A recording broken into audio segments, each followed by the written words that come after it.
Alors on dit qu'on a effectivement, voilà les images de Laurent Gbagbo, ouais, sur la télévision ivoirienne. Donc manifestement, Laurent Gbagbo, en effet, 2 semaines après le début de l'offensive des forces républicaines.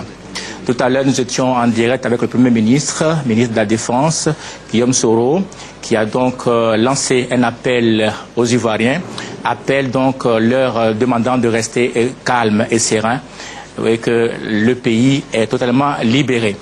Laurent Gbagbo, donc, sur votre petit écran, c'était donc ce matin, quand il a été arrêté, il a été arrêté dans cette tenue que vous voyez là maintenant, voilà, complètement épuisé, on imagine. Voilà, nous y reviendrons, mesdames et messieurs, nous y reviendrons dans nos prochaines éditions pour aller dans de plus amples détails par rapport à cette arrestation de l'ancien président de la Côte d'Ivoire. À tout à l'heure. Et qui nous parle donc d'un Laurent Gbagbo épuisé. Oui, alors, un Laurent Gbagbo épuisé, c'est possible, c'est fort imaginable. Par contre, ce qui est assez étonnant, voire choquant, rappelons donc qu'il s'agit du canal de la télévision ivoirienne qui est favorable à Alassane Ouattara, eh bien, c'est qu'il n'y a pas de son. Aucun son, hormis le son du commentaire du journaliste de cette télévision pro-Ouattara.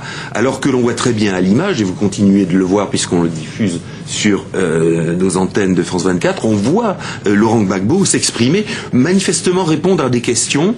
Autour de lui, on a aperçu un militaire en treillis. Il y a une autre personne qui est en civil, mais Laurent Gbagbo semble être dans son état anormal et surtout, encore une fois, cette interrogation, on n'entend pas ce qu'il dit. Pourquoi? Comment ça, son état normal? C'est-à-dire qu'il n'a pas l'air plus épuisé qu'autre chose. Ouais. Hein, alors là, son état normal, vous voulez dire? Oui, non, je veux dire par là qu'il n'est pas, il est certes peut-être fatigué, mais il n'est pas à l'index, à l'article de la mort. Alors là, on le voit en maillot de corps, en sous-vêtements, ce qui laisse à penser, pardon, qu'on le soumet à une visite médicale, puisque c'est l'information que l'on avait eue tout à l'heure, mais toujours sans le son, et ça c'est dans la retransmission des images quelque chose qui est extrêmement dommageable à la vérification de la véracité et de l'authenticité de telle ou telle image qui pourrait être contredite par les paroles prononcées des protagonistes qui s'y trouvent.